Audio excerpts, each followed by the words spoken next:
Cette émission vous est proposée par le Centre d'information Europe Direct Languedoc-Roussillon. Buongiorno. Guten Tag. Buenos días. Kalimera. Dobar dan. Bonjour. Buenos días. Quand c'est l'heure, c'est l'Europe. Bonjour à toutes et à tous. Aujourd'hui, nous accueillons Pauline Morin, responsable à la direction de l'attractivité et du développement au Conseil départemental de la Lozère. Pauline Morin, bonjour. Bonjour. Merci d'être avec nous aujourd'hui. Alors, dans cette émission, nous parlons de l'initiative mise en place dans le département de la Lozère, une initiative appelée Lozère Nouvelle Vie. Alors, dites-nous un petit peu dans un premier temps, quels sont les objectifs de cette initiative ? Lozère Nouvelle Vie, ça part du constat que vivre en Lozère, c'est très agréable. Et donc, on souhaite partager cette vision des choses avec un grand nombre de personnes et proposer une nouvelle vie aux personnes qui viennent en vacances sur le territoire, éventuellement, ou qui ont une connaissance du territoire. C'est vrai que la Lozère est beaucoup plus... Pour la plupart des Français, c'est beaucoup plus une destination touristique. L'idée, c'est de changer un petit peu cette vision. Voilà, tout à fait. Beaucoup de personnes connaissent la Lozère sans forcément savoir que c'est la Lozère. Ils connaissent les Cévennes, l'Aubrac, les gorges du Tarn. Beaucoup de personnes viennent passer des vacances et se reposer ou ont de la famille éventuellement pour les vacances en Lozère. Mais voilà, on essaye de leur montrer qu'il y a une vie aussi hors du tourisme et qu'on peut vivre agréablement toute l'année sur le territoire. Alors cette année, il s'agit du second appel à projet. Depuis quand un petit peu cet appel à projet, ce projet a démarré voilà. Quel était le but à l'origine et puis Alors dans on va dire aux environs de 2010, il y a eu une opportunité de répondre à un premier appel à projet de l'Europe pour se structurer autour d'une politique d'accueil pour le département, parce qu'un des enjeux forts du département de la Lozère, c'est de gagner en population. Il faut savoir qu'on est le département le moins peuplé de France, on est 78 000 habitants. Voilà, donc notre objectif, c'est de gagner en population, et une politique d'accueil nous permet de nous structurer, de nous organiser pour proposer éventuellement donc une nouvelle vie sur le territoire. Donc en 2011, il y a eu un recrutement qui a été fait pour faire des expérimentations sur cette thématique-là. Ça a duré 2 ans, ça a très bien marché. Les élus de l'Assemblée départementale ont voté la poursuite de ces projets-là en intégrant au sein du département donc différentes actions. Et toujours dans cet état d'esprit de poursuivre des expérimentations, d'être toujours plus innovant pour essayer de vendre quelque part notre territoire. On peut le rappeler également, l'année dernière, vous avez organisé une tournée estivale, une campagne pour faire connaître justement la marque. Prochainement, est-ce qu'il y a une tournée de prévue ? Alors l'année dernière, c'était la première édition de la tournée estivale, donc sur le territoire, aller à la rencontre des touristes pour leur montrer comment est la vie sur le territoire, leur proposer des offres concrètes de nouvelle vie, des offres d'emploi, de reprise d'activité, de formation, etc. Il y a eu la 2e édition cet été. Voilà, on part du principe que c'est une opération qui doit être renouvelée tout le temps de notre appel à projet, donc on envisage également l'été prochain de refaire une tournée. En parallèle, la tournée, aller à la rencontre des touristes sur le territoire, c'est bien, mais l'idée, c'est d'être visible du plus grand nombre. Donc, il a été décidé de mettre en place des actions à l'extérieur de la Lozère aussi. Et c'est dans ce cadre-là que, fin octobre, il y a eu la Lozère fait sa comédie à Montpellier. Je pense que certains d'entre vous, certains des auditeurs nous ont peut-être rencontrés sur la Lozère fait sa comédie.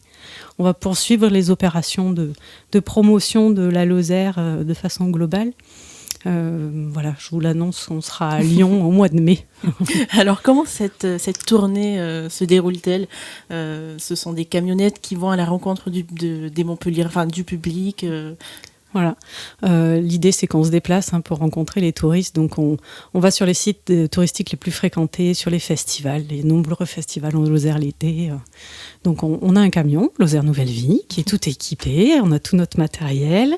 On en monte toute la journée un mini-village sur le site qu'on a sélectionné. Le matin, on enregistre une émission radio. En tout cas, c'était la façon dont on a procédé ces 2 premières années.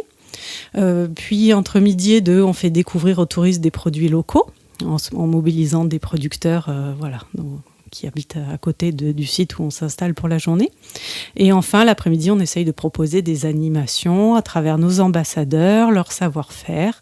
Voilà, on propose diverses animations, sachant que tout au long de la journée, il y a notre fameux mur d'offres. Maintenant, on se déplace plus sans des offres d'emploi, des offres de reprise d'activité, des offres de formation.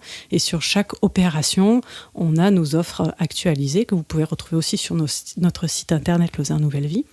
Mais voilà, on essaye de montrer concrètement quelles sont les possibilités d'installation sur le territoire pendant notre tournée. C'est une petite équipe qui participe à cette tournée. Vous êtes combien à peu près? C'est une très grosse équipe. Le département se mobilise à travers son service communication, la direction de l'attractivité, mais aussi tous les partenaires du réseau accueil, parce qu'on a un réseau spécialisé dans l'accueil des nouvelles populations en Lozère. Si vous décidez de venir vous installer, on vous prend par la main et on vous accompagne pour votre projet professionnel et projet personnel. Donc tous nos partenaires, que ce soit les chambres consulaires, les associations territoriales, la maison de l'emploi, je vais certainement en oublier, qui m'excusent, mais on est très nombreux. Bien sûr, donc il y a plusieurs acteurs. Voilà, il y a plusieurs acteurs et tout le monde se mobilise. Il y a plusieurs dates, donc ça tombe très bien. On organise des plannings pour que tout le monde puisse participer à une ou deux dates. C'est quand même la période estivale, donc les gens partent en congé aussi. Mais voilà, les partenaires se mobilisent, les élus locaux se mobilisent.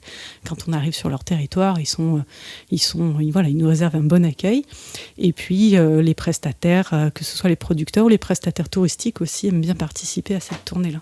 Alors pour revenir un petit peu à cette initiative, donc Lozère Nouvelle Vie, comment elle se traduit concrètement? Ça prend en compte quel genre de services, quels accompagnements également vous proposez? Alors c'est ce que j'expliquais, que j'ai commencé à expliquer, c'est notre réseau accueil. Notre réseau accueil, donc c'est plusieurs structures qui ont appris à travailler ensemble. Je le répète, on est peu nombreux en Lozère, donc quelque part ça facilite aussi les échanges et la mise en réseau. Donc typiquement, prenons l'exemple, vous décidez de venir vous installer en Lozère. Pourquoi pas changer de vie, pourquoi pas reprendre une boulangerie, admettons. Vous remplissez un formulaire de contact sur Lozère Nouvelle Vie, il arrive directement sur ma boîte mail et là, de suite, j'appelle les partenaires. Regardez, cette personne, elle veut venir s'installer. Donc on échange autour de votre projet, vous êtes contacté par un référent qui va suivre votre projet professionnel, on va vous apporter des informations sur localement, si vous avez des enfants, où sont les crèches qui ont des places, parce que nous avons des crèches qui ont des places en Lozère. Voilà, on vous présente le tissu culturel, etc. Alors on va terminer cette première partie d'émission avec une dernière question. Quelle impulsion donnera cette dynamique, cette initiative au territoire de la Lozère ? Il faut savoir que pour nous, c'est moteur parce que, je disais, l'accueil, l'attractivité, c'est un enjeu fort pour le territoire et donc ça permet à l'ensemble de la population, des élus, des professionnels de se fédérer et de quelque part être tous moteurs, et tous acteurs de l'accueil. Donc c'est une dynamique plutôt positive pour le territoire.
De retour sur Radio Viva, toujours avec Pauline Morin, qui est responsable à la direction de l'attractivité, du développement au conseil départemental de la Lozère. On continue cette deuxième partie d'émission. Alors, Pauline Morin, cette initiative dont on parlait, Lozère Nouvelle Vie, est accompagnée par 2014. Est-ce que vous pouvez nous souligner un petit peu leur rôle ? Oui, on a souhaité s'appuyer sur des personnalités. On a commencé donc en 2014 et 2015 à s'appuyer sur des personnalités connues à l'échelle du territoire pour montrer aux Lozériens que sur leur territoire, il y avait des choses qui méritaient d'être mises en lumière, mises en valeur. Et puis en 2015, on a souhaité associer des ambassadeurs qui avaient une notoriété un peu plus développée à l'échelle régionale ou nationale pour essayer de continuer notre but de promotion de la Lozère. Donc les ambassadeurs, pour nous, ce sont des appuis quand on met en place des actions de promotion. Je prendrai l'exemple d'ambassadeurs qui œuvrent dans le domaine de la culture. Ils peuvent participer aux assises de la culture, par exemple. Certains ambassadeurs ont concrètement animé des ateliers lors de la tournée estivale. Voilà, on s'appuie sur eux, sachant qu'ils sont tous bénévoles. Ils ont accepté d'être ambassadeurs de façon totalement gratuite. Il n'y a aucune contrepartie. Ils ont tous des activités, donc on essaye de les mobiliser en fonction de leur emploi du temps et en fonction des thématiques. Et ils sont tous très fiers d'être ambassadeurs. Vous avez d'ailleurs des Montpelliérains qui sont ambassadeurs de la Lozère. Plusieurs personnalités qui ont rejoint le projet. Alors, on sait que l'initiative Lozère Nouvelle Vie est cofinancée par l'Union européenne. Que représente la plus-value apportée par l'UE à ce projet ? Pour nous, la plus-value, ça a été véritablement un effet levier pour la mise en place de ce projet-là, au regard du financement, tout simplement, puisque les financements publics, vous savez, ils sont ce qu'ils sont aujourd'hui. Un département n'a pas de compétences obligatoires en matière d'accueil de nouvelles populations, sauf que pour le département de la Lozère, c'est un enjeu fort. Donc il a fallu trouver des financements pour mettre en place des expérimentations pour accompagner le département dans ce projet de Lozère Nouvelle Vie. Donc l'Europe nous a aidés à enclencher la dynamique dans un premier temps et aujourd'hui à essayer de l'amplifier. L'Europe a vraiment donc participé à l'attractivité du développement de cette initiative. Tout à fait. Y a-t-il des Européens qui sont intéressés pour s'installer en Lozère ? Alors des Européens et des nationaux. plus de nationaux que d'Européens. On a quelques contacts avec des Européens, je pense notamment la Belgique. Après, ça, c'est peut-être plus une cible touristique pour nous. Hein. Pour le moment. Après, qui sait, ça peut susciter l'envie pour eux de venir s'installer en Lozère. Pourquoi pas. Est-ce que vous avez connaissance d'autres projets emblématiques soutenus par l'Union européenne sur votre territoire ? Oui, dans le cadre du réseau accueil, toujours, donc, nous avons 3 associations territoriales en Lozère qui sont dans cette même dynamique de projets d'accueil de nouvelles populations et qui ont répondu eux aussi aux appels à projets. Ces 3 territoires et le département ont élaboré les réponses aux appels à projets en concertation pour que ce soit cohérent au niveau du territoire. Donc on travaille main dans la main et eux aussi auront des financements de l'Europe pour la mise en place d'actions beaucoup plus locales, on va dire, sur cette thématique-là. Est-ce qu'il y a des avantages ou des contraintes qui sont liées au soutien de l'Union européenne ? Alors les avantages, je dirais déjà tout le travail de veille, d'innovation, de réflexion que ça nous pousse à avoir pour répondre aux appels à projets. Parce que on ne peut pas proposer des actions qui sont déjà menées sur le territoire depuis des années. Il faut être innovant pour répondre à un appel à projet, sinon la réponse n'est pas validée. Donc c'est en ce sens-là où on va rechercher les expérimentations les plus novatrices. Un inconvénient, ça va être la lourdeur administrative, si je peux me permettre. Ce sont quand même des fonds publics de l'Europe. Ça met du temps, il faut des justificatifs, il y a un suivi très carré à avoir, ce qui est tout à fait normal, hein, mais ça prend aussi du temps de répondre à ces appels à projets, de faire le suivi financier aussi. Vous êtes plutôt prospère concernant l'avenir de la Lozère. Bien sûr, il faut l'être. Qu'est-ce qu'on peut souhaiter justement pour le département de la Lozère? Ce qu'on peut souhaiter pour le département de la Lozère, c'est surtout ce qu'on peut vous souhaiter à vous, c'est venir rencontrer le département de la Lozère, parce que je pense que c'est une véritable rencontre que de venir sur ce territoire-là. Commencer par un week-end, des vacances, je pense que vous allez être conquis. Et puis aujourd'hui, vivre dans un cadre de vie serein, calme. Nous, on n'a pas de stress en Lozère. Venez découvrir ça. Alors, est-ce que vous pouvez nous rappeler un petit peu les prochains projets? Vous avez parlé de la tournée estivale en 2017, mais est-ce qu'il y a... Voilà, tournée estivale en 2017. Il y aura donc la Lozère à Lyon au mois de mai 2017.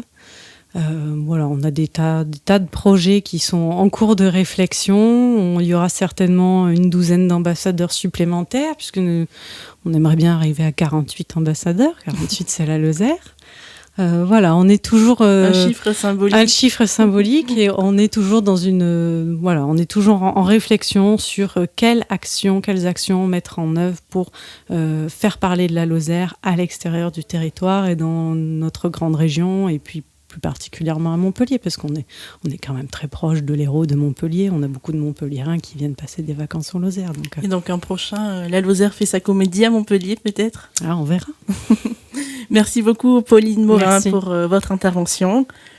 Alors est-ce que vous pouvez nous rappeler un petit peu toutes les informations pratiques pour retrouver ces renseignements? Oui, bien sûr. Pour toute information, vous avez le site lozernouvelleVie.com.